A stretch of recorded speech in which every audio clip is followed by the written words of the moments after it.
Blackburn. Thank you, Mr. Chairman, and to each of you for being here today. Thank you so much, and Ms. Barta and Ms. Akers who have joined us remotely. Thank you for that. I had an interesting conversation with the Tennessee mom back during the campaign when President Biden was suggesting that he was going to forgive large portions of student debt. This was a single mom who had worked 2 jobs. Her daughter, who was now a college senior, had worked since she was 16. They had chosen junior college for her first 2 years. She would go to a community college. The daughter had continued to work in college. They had done all of this so that their hope being that she would graduate without the burden of student loans. They were diligent, they sacrificed, they saved. And she came to me and she said, okay, where is the fairness for somebody like me who has worked hard and saved and has done the right thing when you talk about discharging student loans? Now, I think that that's something that we do consider. Where is the fairness for people that have played by the rules?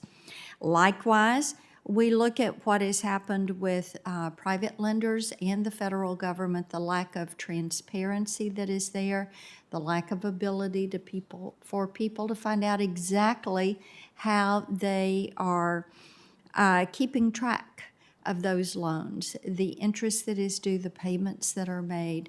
And Mr. Chairman, I think we all agree, and everyone can see from the hearing today, a need for greater transparency, a need for more diligent oversight in what is taking place around student loans, what is happening there, and how this does impact the lives.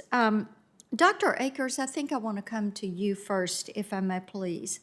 As I've listened to the hearing today in your comments, we've defined problems, but I want to come to you, and then Mr. Chapman, I'm coming to you second for an answer to this.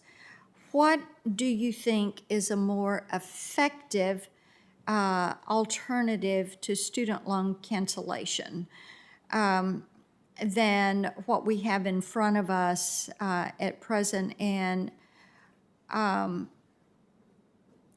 what is a more effective alternative to help those that are struggling to pay those loans?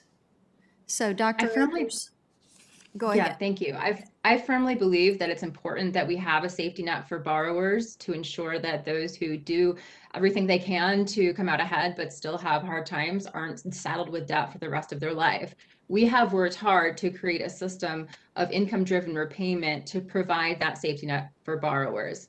Unfortunately, the system that has been created is not working very well, and there's tons of ways to reform it. Number one, it needs to be made simpler. Instead of a set of programs that student borrowers need to choose from, we need one single income-driven repayment program that students are automatically placed into when they enter repayment. So that's the first thing I'd like to see. I think we also want to reconsider the thresholds for below which students don't need to repay their loans. I found Ms. Gonzalez's testimony very interesting, and she talked about the amount that borrowers need to repay on income-driven repayment still makes standard of living unaffordable to them. That's something that we can adjust through the income-driven repayment program and the parameters of that program, rather than through a more aggressive student loan cancellation broadly, or a lenient bankruptcy policy. Okay. Mr. Chapman?